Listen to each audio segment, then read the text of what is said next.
Buenas, mi nombre es Enrique Albelo, trabajo para el Departamento de Investigación y Desarrollo de la empresa Jayco Fertilizer y pues inicialmente quisiéramos agradecer que nos hayan brindado la posibilidad de participar acá con ustedes en la Expo de Irapuato. Traemos información sobre algo de nutrición, pero información más relevante sobre el manejo de fósforo como nutriente en cultivos de hortalizas y berries, y es lo que vamos a estar viendo a partir de ahora durante los próximos minutos. Dentro de los temas que nos gustaría ver con ustedes, inicialmente nos gustaría hablar sobre la importancia y la función del fósforo en las plantas, hablar sobre los retos actuales, sobre el uso de los fertilizantes fosforados en la agricultura y por último sobre las sugerencias para aumentar la eficiencia del fósforo a partir de nuevas tecnologías, puesto que el mercado ha ido cambiando. Todos sabemos que actualmente hay un incremento de los precios de los fertilizantes y dentro de ellos los fertilizantes fosfatados, y nos gustaría brindar algunas opciones que tenemos como agricultores o como técnicos a veces para mejorar no solamente el desempeño del cultivo, el desempeño también económico de nuestros recursos, sino también a la vez estar mejorando las condiciones medioambientales por menos contaminación de algunos nutrientes que provocan algunos temas de ineficiencia y de contaminación al medio ambiente. El fósforo es un nutriente básico, esencial para todos los seres vivos. Hablando un poco sobre las funciones del fósforo, pudiéramos decir que el fósforo es el componente esencial del ATP, es decir, adenín trifosfato.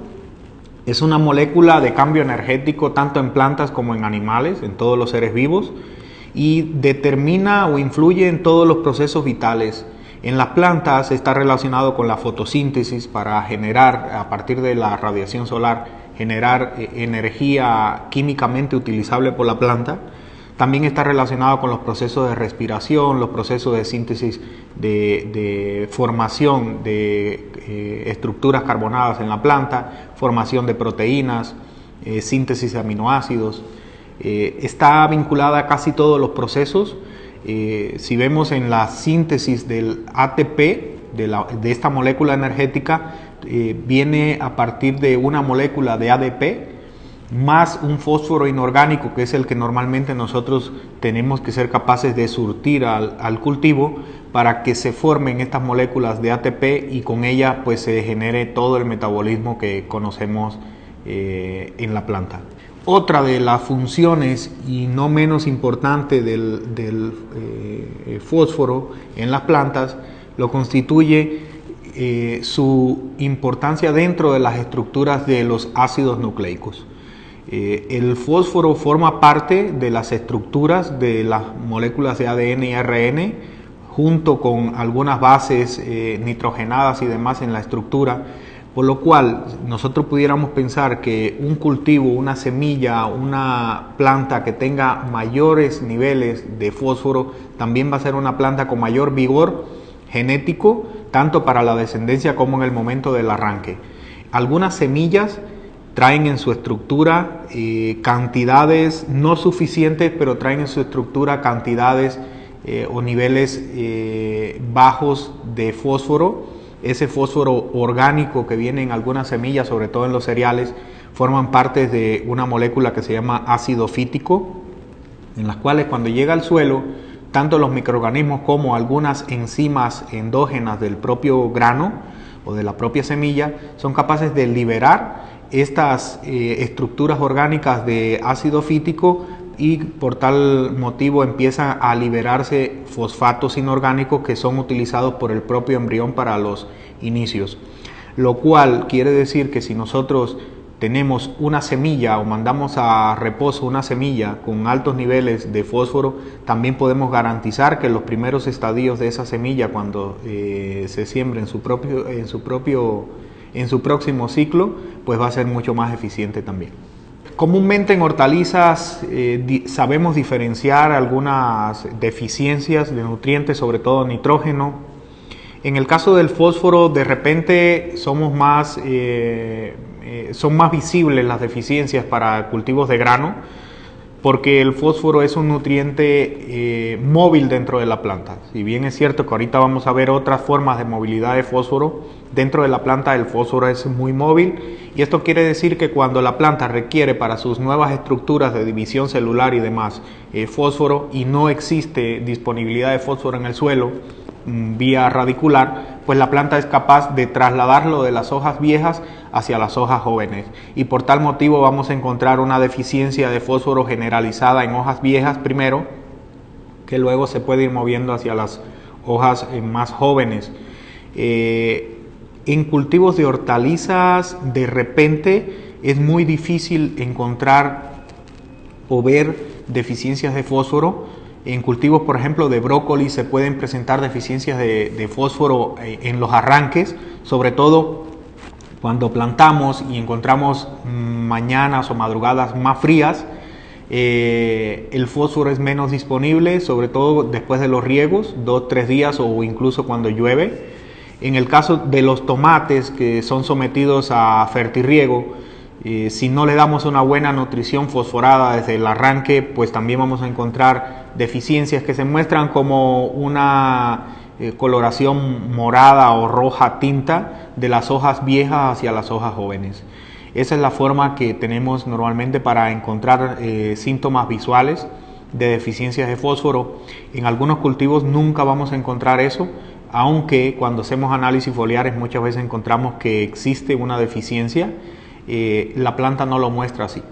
Cuando las plantas alcanzan aproximadamente 3-4 semanas después de germinación o después de plantada, que tienen suficientes raíces nuevas, las raíces a veces son capaces de segregar ácidos orgánicos que desdoblan los fosfatos de calcio, algunas formas no disponibles de fósforo que hay en el entorno de la raíz, en la rizósfera de la planta, y con eso empieza a utilizar parte del fósforo. Sin embargo, en la mayoría de las veces, las demandas tan altas de fósforo, cuando existe poca disponibilidad de fósforo en solución del suelo, no son suficientes, y por lo tanto hay una carencia que puede ser visual o muchas veces se entiende como hambre oculta. El cultivo no lo muestra, pero la deficiencia está presente. Actualmente existe una problemática sobre la contaminación que se produce en algunas zonas donde por mucho tiempo, por mucha trayectoria ya de los productores, se ha usado indiscriminadamente fuentes fosforadas. Se utilizan fuentes de fósforo que son ineficientes a un 85%, a un 70%, un 60%, lo que quiere decir que la mayor parte del fósforo que aplicamos se queda en el suelo, y ese con el tiempo puede contaminar los mantos freáticos, contaminar lagos y demás, y por tal motivo hay un crecimiento exagerado de las algas que compite por el oxígeno con peces y demás. Este es un fenómeno conocido como eutrofización de las aguas. A la par con esto, existen muchos reportes, y actualmente el fósforo es uno de los nutrientes más estudiados, que demuestran que el fósforo por mucho tiempo ha sido un nutriente taimado, es decir, un nutriente que, si bien es cierto que no piensa, pero es un nutriente hábil y ha sabido ingeniársela para mantenerse. Entonces hay zonas donde hay tanto fósforo disponible que ha dejado un legado, y el legado del fósforo es aquel que te permite hacer pocas fertilizaciones, pero que hay una base de fósforo que por 10-15 años, incluso en algunas zonas se pronostica que dentro de 50 años, usando dosis básicas de fósforo, dosis muy bajas pero eficientes, se puede solventar las necesidades del cultivo. Esto es algo bien importante porque para no incrementar la contaminación ambiental, para la propia economía del agricultor, y a la par con eso el desempeño de los cultivos, conocer bien las fuentes y la eficiencia puede ser el balance entre ganar y perder a la hora de establecer un manejo nutricional. Veamos ahora algo interesante sobre la formulación y la fabricación de los fertilizantes. Sobre todo los fertilizantes fosforados, que es lo que nos implica el día de hoy. Nos gustaría hablar de cómo se hacen algunos fertilizantes de forma general. Por ejemplo, el DAP, el fosfato diamónico, es la mezcla de amoníaco y ácido fosfórico en una reacción muy estabilizada.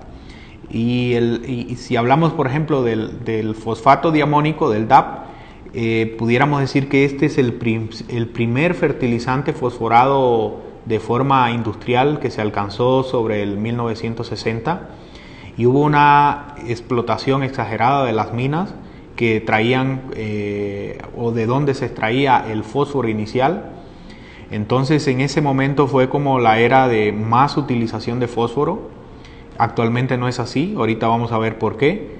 El objetivo en esta etapa fue generar una fuente de fósforo básica para los cultivos y que en ese momento fue la más utilizada a nivel mundial. Luego, a la hora de hacer el MAP, que es otro tipo de fósforo, es el fosfato monoamónico, este se hace con amoníaco, ácido fosfórico, pero ¿cuál es la ventaja?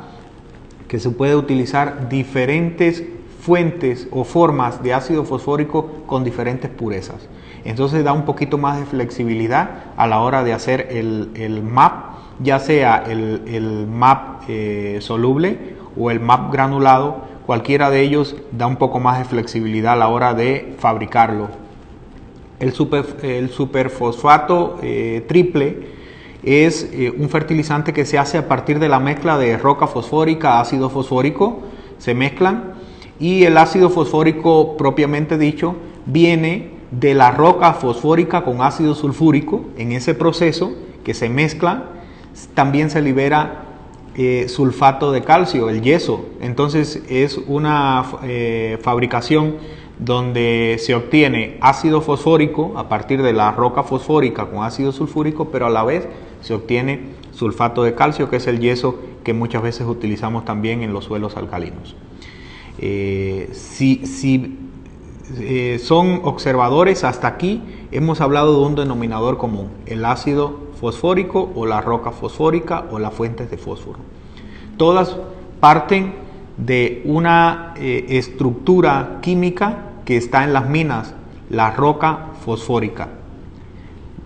El ácido fosfórico se hace a partir de la roca fosfórica, y la roca fosfórica forma parte de las minas. Y las minas de fósforo son recursos agotables.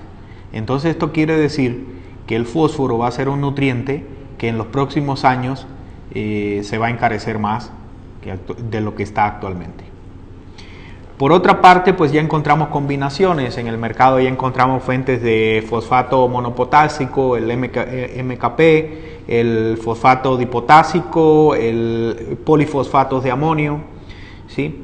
Y estos tienen diferentes grados técnicos, desde 52, 34, en el caso fósforo potasio, para el caso del MKP, hasta muchas formulaciones para los polifosfatos de amonio, ¿sí? Sin embargo, en la actualidad existen otras formas y otras fuentes de fósforo que son mucho más amigables con el medio ambiente, mucho más disponibles bajo las condiciones actuales de problemas de fijación y demás, como son el caso del OPP, del Orthofos Plus. Ya es una nueva tecnología de los tiempos actuales que ya se prevé el incremento de los precios, la baja disponibilidad de materias primas que va a haber en un futuro, y la forma de solventar estos problemas es a partir de usar tecnologías que hagan más eficiente el fósforo, y con eso se usan menos dosis y los recursos que pueden agotarse durante los 50 años próximos, pues quizás sean un poquito más utilizados durante quizás 100 años. Bueno, como bien decimos, el fósforo es un nutriente no renovable, y esto lo demuestra la gráfica. Es una gráfica donde se muestra el comportamiento que debe tener el mercado del fósforo en la producción y extracción en tiempo real. Entonces, si se dan cuenta en esta gráfica, podemos observar cómo se espera que la curva que alcanzó su máxima explotación de fósforos durante los años 1975 al 2000, al 2050 ya sean prácticamente nulas las extracciones de fósforo de esas minas. Existen otras fuentes y otras formas de extraer fósforo, pero la alta contaminación que trae consigo esas extracciones de fósforo sería muy costosa, y igualmente al agricultor terminaría pagando ese costo extra de el proceso de beneficio del fósforo a partir de fuentes muy contaminadas. Actualmente las principales reservas de fósforo del mundo están dominadas por 4 países. Sobre todo Marruecos y China son las que llevan la mayor parte de las reservas de fósforo, y China es una manufactura que actualmente se mantiene con buenas perspectivas de mercado. Se espera que en los próximos años, como decíamos, sea como los países que van a seguir también teniendo dominio, junto con Estados Unidos, Sudáfrica, van a tener dominio del mercado de fósforo. Por lo tanto, algunos países como nosotros nos toca desde ahora estar evaluando otras fuentes y otras formas de fósforo para entrar a una etapa de mercado mucho más confiados de lo que podemos hacer. Técnicamente, el fósforo que se aplica a los cultivos tiene pérdidas considerables.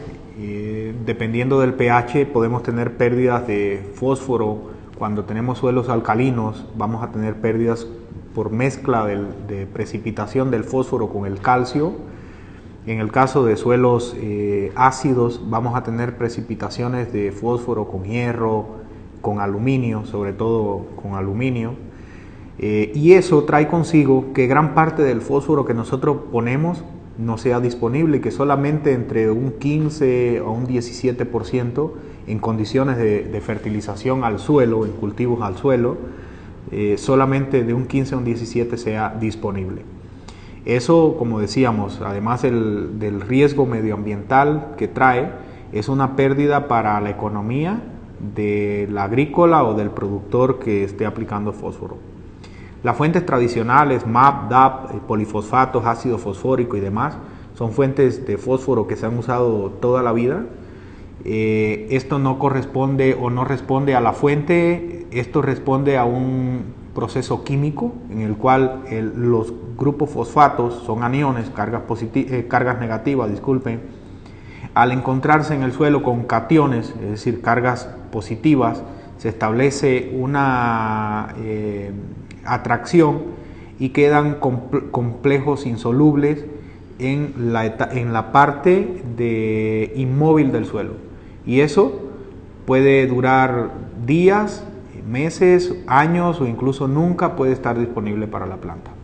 Por otra parte, existen tecnologías que ya ayudan un poco más a que el fósforo que viene en esta nueva fuente sea un poco más disponible y vaya a pasar a la solución del suelo sin caer en el complejo inmóvil del suelo, ni fijarse con el calcio y otros nutrientes, y aumentar la disponibilidad. Si bien es cierto que los demás eran disponibles a un 15%, estos pueden llegar a tener una eficiencia del 85%. Con eso evitaríamos poner dosis altas de fósforo y por lo tanto ayudaría, además del cultivo, ayudaría a nosotros, porque desde el punto de vista de operaciones es mucho más eficiente también hacer aplicaciones de un costal o 2 costales cuando se usan pocas dosis o se usa baja dosis de fertilizante, a cuando tenemos que ir con varios costales a hacer aplicaciones edáficas de mayor cantidad. El fósforo es un nutriente que se mueve a través de un gradiente de concentración. Entonces siempre necesitamos que haya fósforo, mucho fósforo en el complejo inmóvil del suelo, luego pasa a la solución del suelo donde es mucho menor, y luego la raíz de la planta que todavía es menor, y de esa manera se establece un canal de difusión, y es así como la planta absorbe la mayor cantidad de fósforo. En la otra parte donde la planta puede utilizar el fósforo es por intersección, es decir, la raíz o los pelos absorbentes crecen, encuentran fósforo y los van metabolizando, pero esa es en menor cantidad. Entonces, ¿a qué vamos aquí? a que si nosotros tenemos fuentes que no están en el complejo inmóvil del suelo, en la fase inmóvil, y pasan directamente a la solución del suelo, pues vamos a garantizar mucha más eficiencia, pero además de eso, que en las altas demandas del cultivo haya una fuente, una forma de fósforo que sea totalmente disponible al momento y no que pase por un proceso mucho más largo, en la cual muchas veces cuando se hace disponible, pues ya no hay, es decir, ya el daño o la deficiencia del cultivo ya está presente. Otra de las ventajas de usar dosis más bajas pero con fuentes de fósforo más eficientes tiene que ver con las conductividades eléctricas. Los cultivos responden a diferentes conductividades eléctricas, que es la suma de todas las sales, tanto que hay presente en el suelo, en el agua de riego, como la que se aplica en los fertilizantes. Y todos los cultivos responden diferente y para eso tienen ciertas tolerancias. Entonces, cuando nosotros tenemos una fertilización o tenemos unas condiciones y queremos saber la conductividad eléctrica de la raíz, pues debemos tener presente la conductividad eléctrica del agua, la que aporta los fertilizantes y la conductividad eléctrica del suelo. Y son tres elementos claves en la cual la que el hombre puede dominar con más facilidad es la conductividad eléctrica de los fertilizantes, porque muchas veces no tenemos las condiciones para cambiar la conductividad eléctrica o la concentración de sales del suelo, y a veces tenemos para cambiar las del agua de riego, pero es muy costoso. Entonces la mejor manera de cambiar las conductividades eléctricas y el aporte en sales es a través de los fertilizantes. Bueno, en esta tabla les presentamos el umbral de tolerancia a las sales de diferentes cultivos, en este caso de hortalizas y berries, que es lo que nos implica el día de hoy. Y fíjense cómo cultivos como cebolla, zanahoria, fresas y zarzamoras tienen un nivel de tolerancia muy bajo a las sales. ¿Qué quiere decir esto? Que si nos equivocamos nada más en una aplicación de fertilizantes, si nuestro suelo tiene algo de sales y el agua y ponemos un poquito más del fertilizante que lleva, terminaríamos causándole más daño que beneficio. Es por eso que usar fuentes un poco más eficientes pueden traer una ventaja práctica en cuestiones de cultivos de hortalizas y berries, sobre todo para aquellos que son manejos en suelo. Veamos este ejemplo. Es un trabajo que se hizo en Michoacán con variedades de fresa. Aquí nada más sustituimos y pusimos 5 veces menos fósforo en una fuente con una tecnología de fertilizantes más eficiente que permitía poner menos dosis, comparado con la fuente tradicional o la fertilización tradicional del agrícola. Si se dan cuenta, estábamos poniendo aproximadamente 7.66 de fósforo comparado con 1.53, es decir, 5 veces menos fósforo.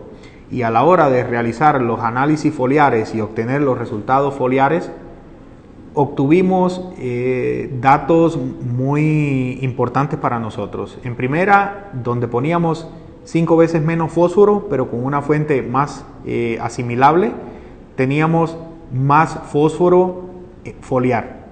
Pero además de eso, empezamos a encontrar otras relaciones, donde también poníamos la tecnología estérica, es decir, fósforo un poco más asimilable, empezamos a encontrar niveles de calcio más altos. Otros, como niveles de magnesio, también más altos. ¿Qué ocurre en estos casos? Que la fuente de fósforo no solamente es más eficiente, sino que bloquea menos a otros nutrientes, y también eso ayuda a que otros nutrientes sean más disponibles para la planta. Entonces tenemos un doble beneficio, no solamente el fósforo, sino otros nutrientes también.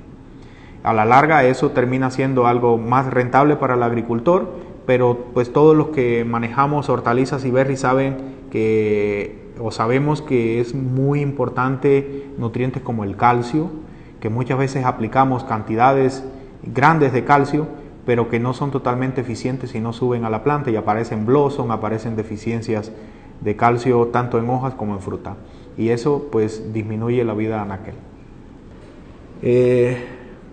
Pues lo que nosotros buscamos transmitir durante esta presentación es que existen formas de suplir las necesidades de fósforo usando tecnologías más eficientes, más amigables con el medio ambiente, en las cuales se usan menos dosis, favorecen los temas de operaciones, la rizósfera de la planta, menos conductividades eléctricas en el cultivo y sobre todo nos enseña ahorita ya estar tomando decisiones para lo que nos vamos a enfrentar en el mercado.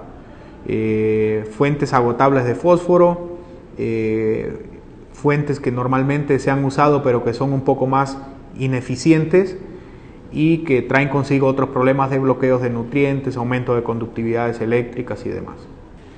A modo de conclusión, nos gustaría nada más comentar que la eficiencia de las fuentes tradicionales de fósforo es muy limitada y para aplicaciones sobre todo en cultivos al suelo, ¿sí? Y que el mercado actual y futuro de los fertilizantes fosforados será muy importante en este mercado, que podamos aprender a usar nuevas tecnologías, aplicar menos dosis y de mayor disponibilidad para los cultivos. Bueno, pues queremos agradecer una vez más la oportunidad que nos dieron de participar acá, sobre todo agradecer a cada uno de ustedes que se han tomado el tiempo de oírnos lo que queríamos platicar. Mi nombre, les reitero, es Enrique Albelo. Estamos a toda la disposición para cualquier duda que puedan surgir y las aclaraciones a las preguntas que seguramente serán en el transcurso de esta etapa. Una vez más, muchas gracias por la atención. Saludos.